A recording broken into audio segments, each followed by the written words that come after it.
Greetings, everyone. For those of you who don't know me, my name is Dr. Joe Dispenza.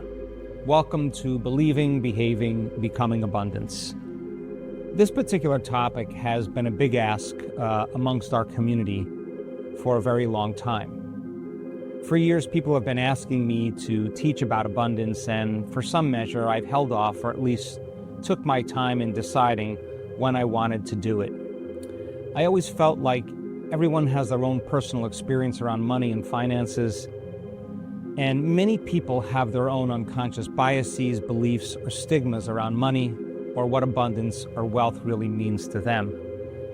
And so when my team asked me to create a course on abundance, I thought, my goodness, it's like talking about politics or talking about religion. But then I remembered my mission, which you will learn a lot about in this course.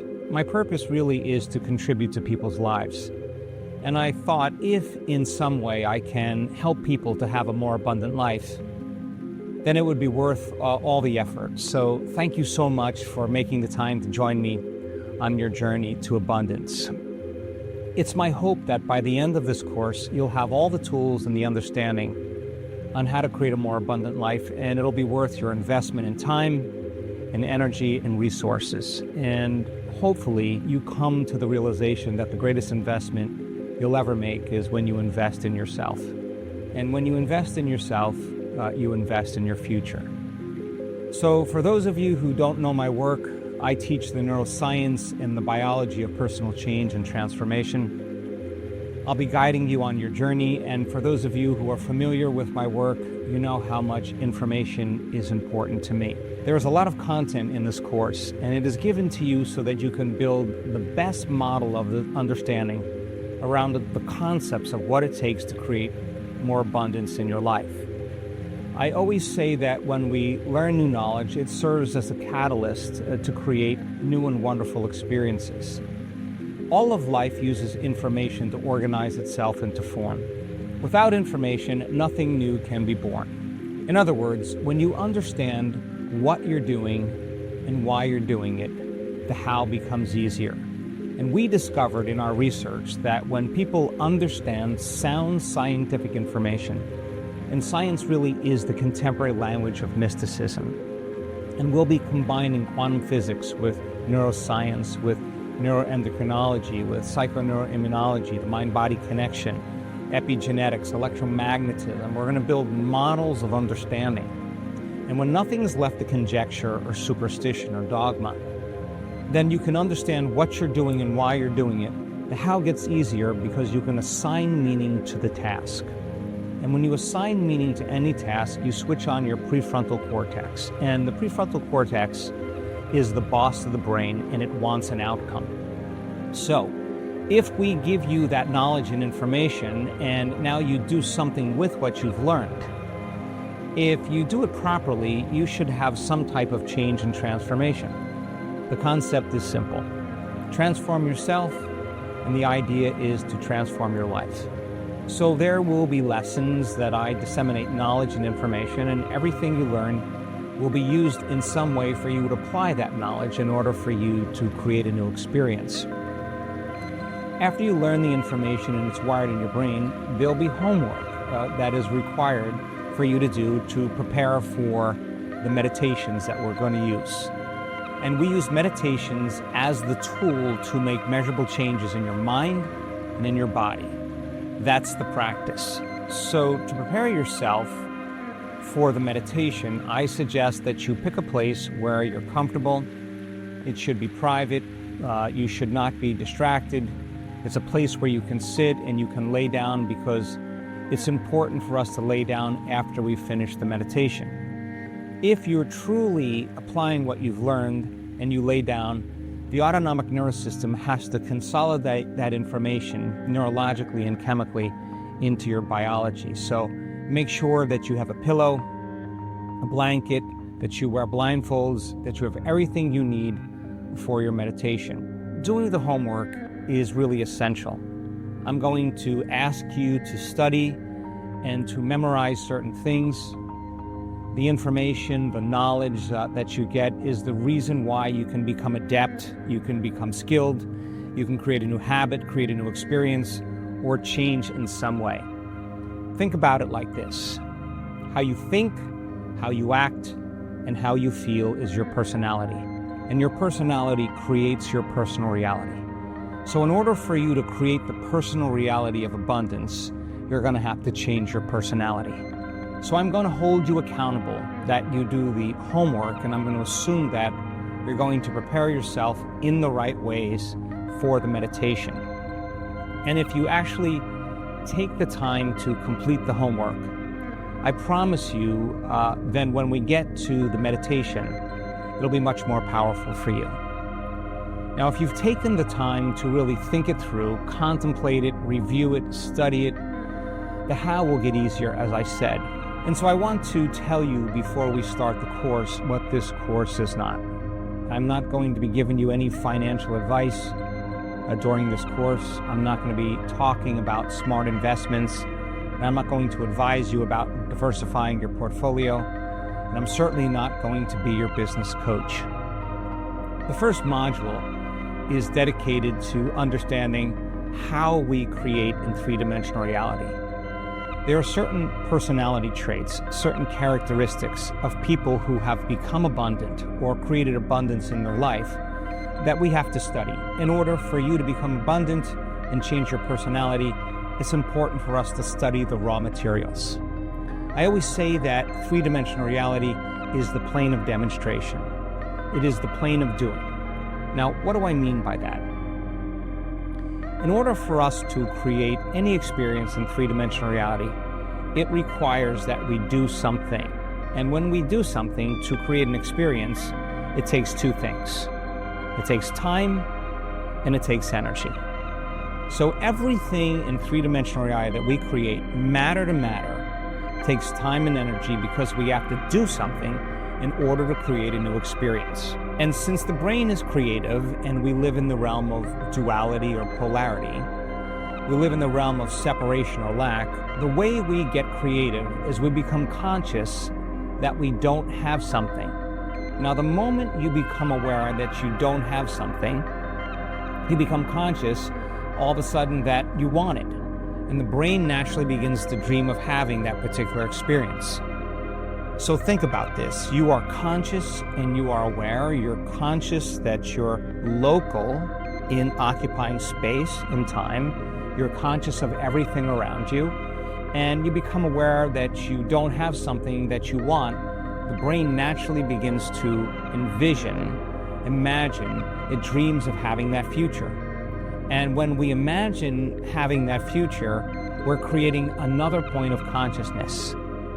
So the separation between 2 points of consciousness is called time. Let me say it another way. The distance between the thought of what you want and the actual experience of having it takes time and energy in three-dimensional reality. And once we create the experience in three-dimensional reality, the payoff from the experience is called an emotion. And the emotion from the experience that's created takes away the lack or separation from not having it until we want something else. So in three-dimensional reality, we create based on lack and separation. Thus, in order for us to create anything we want, sometimes we have to work hard, we have to work extra, it takes a lot of time and we make a lot of sacrifices. We got to do a lot of things in order to create, and sometimes we do things that we don't want to do. But in time, you can become educated, you can get really skilled, you can develop good habits, you can learn from your mistakes, you can get the right counsel, you can make enough of the right choices in your life, and you can get really good at accumulating things. So for the most part, in three-dimensional reality, in order to create what we want, we have to get into the business of doing something.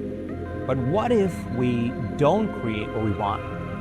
We spend the majority of our life living in lack and living in separation. We're going to tease this whole thing out and give you the qualities and characteristics for you to set a vision of that future, get very clear on your purpose, set goals in alignment with that purpose, understand what excellence is, understand the highest form of motivation, how to combine a clear intention with an elevated emotion, generate the energy for you to do enough things to arrive at that vision, creating matter to matter. And there are qualities and characteristics that people have developed, and I want to study those, and I also want to expose you to the qualities and characteristics of a person who lives in lack or separation. Once we understand the two, as I said earlier, you'll have the raw materials for you to begin to create the life that you want.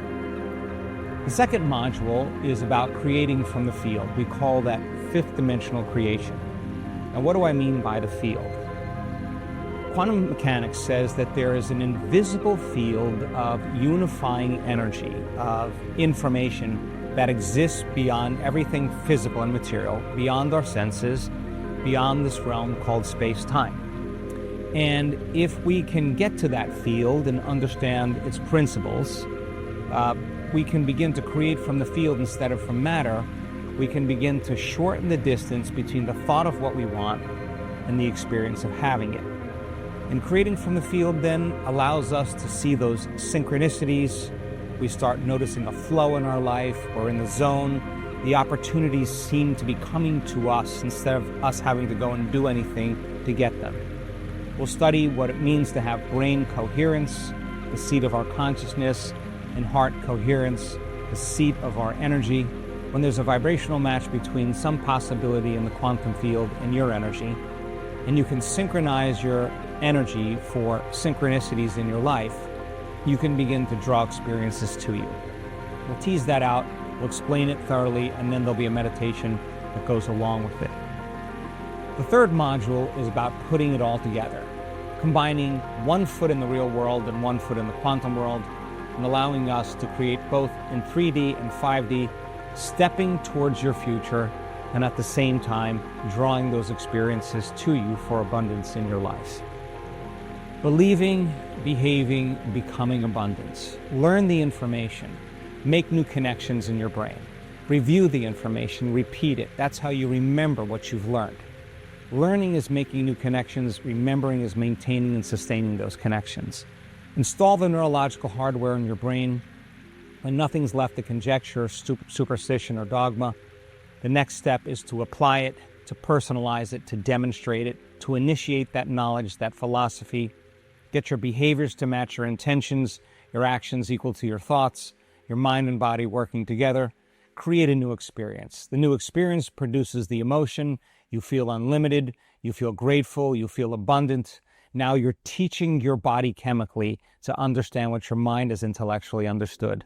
Knowledge being for the mind, experience for the body. Now you're embodying the truth of that philosophy. The information is no longer just in the brain. Now the information is the body. Now you are chemically instructing your body to understand what your mind has intellectually understood. And your biology changes from the experience. If you've done it once, it means you should be able to do it again. Repeat the experience over and over again. You will neurochemically, neurologically and chemically condition your mind and body begin to work as one. When you've done something so many times that your body now knows how to do it better than your conscious mind, now it's innate in you. It's automatic. It's easy. It's familiar. You've become that knowledge. You've mastered that philosophy. So our job then is to go from philosopher to initiate to master, from knowledge to experience to wisdom, from mind, the body to soul, from thinking to doing to being, to learning it with your head, applying it with your hands, knowing it by heart, believing, behaving, and becoming. Now, that's what this course is about. It's about your journey to abundance. It is your journey in becoming. You'll have to agree with me that if you're at a certain level of consciousness where you realize you don't have something and you want it, whether it's wealth or anything else, you're going to have to change. You cannot be the same person. This course is about change. This course is about your journey of change and transformation for you to begin to become abundant. Simply said, if you're not abundant and you want to become abundant, you're going to have to start thinking differently, making a lot of different choices. You're going to have to do a lot of different things. You're going to have to create a whole lot of new experiences, and you're going to have to change the way you feel. And by the same means, you're going to have to stop thinking certain ways. You're going to have to stop making the same choices. You're going to have to change some self-limiting habits and behaviors. You're going to have to stop creating the same experiences with the same people at the same places at the same times. And you're going to have to stop feeling one way and start feeling another way. Now, the first thing I want to tell you is that you already know how to do this. I believe that everyone, at least once in their life, has done something great. And how did we arrive at that final outcome? How did we arrive at our dream? We asked ourselves a question like, what would it be like? Could I be healthy? Could I be wealthy? Could I be abundant? Could I be in shape? Could I have a healthy relationship? We asked ourselves a frontal lobe question. Now, the frontal lobe is the creative center of the brain. And when we ask that frontal lobe question, because it has connections to all other parts of the brain, the frontal lobe begins to access the neurological networks in the brain that are associated with that question based on the things we've learned, the knowledge we've learned intellectually, and the experiences that we've had in our life. And as we call up these different associated neurological networks, the brain begins to fire in tandem. And once those networks synchronize and fire in tandem, we get a picture in our mind, and that's called intention. We are selecting a new possibility. For the passionate person who sees that vision becomes the experience in their mind, and they begin to feel the emotion of that future before it happens. And we could say that they're giving their body a taste of the future emotionally before it actually happens. And when that occurs, then the stronger the emotion we feel, the more we remember that vision, and we begin to remember our future. We've all done that. And then we did something really important. We kept that vision alive in our mind. We wrote down the choices we were going to make, the to-dos, the lists that we had to create to get our behaviors to match our intentions. We wrote down our goals, those experiences that would keep us headed towards that vision.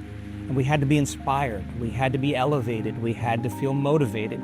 We had to be excited. That was the energy that we created to keep that vision alive. And I think we did something really great as well. We wrote down the choices we had to stop making. We started to examine the beliefs and the thoughts that would stand in the way of that vision. We stopped doing certain things. We wrote down the things we had to stop doing and the habits we had to break, the experiences that we wanted to stay away from, and the feelings that would keep us thinking and behaving as if we were in our past. And that is the process of change. We kept reminding ourselves of who we no longer wanted to be, and we kept reminding ourselves of who we wanted to become. And finally then, to be able to change means then to be greater than your environment. What do I mean by that? To think, act, and feel differently in the same circumstances in your life. In other words, independent of the people or conditions in your life, you're changing your personality and being greater than your environment. To be greater than the habits that the body has been programmed into doing over and over again, and the emotional conditioning and addictions that keep us in the past, and to be able to sustain that for an extended period of time. Keep thinking differently, keep acting differently, keep feeling differently. Change your personality. It begins to change your personal reality.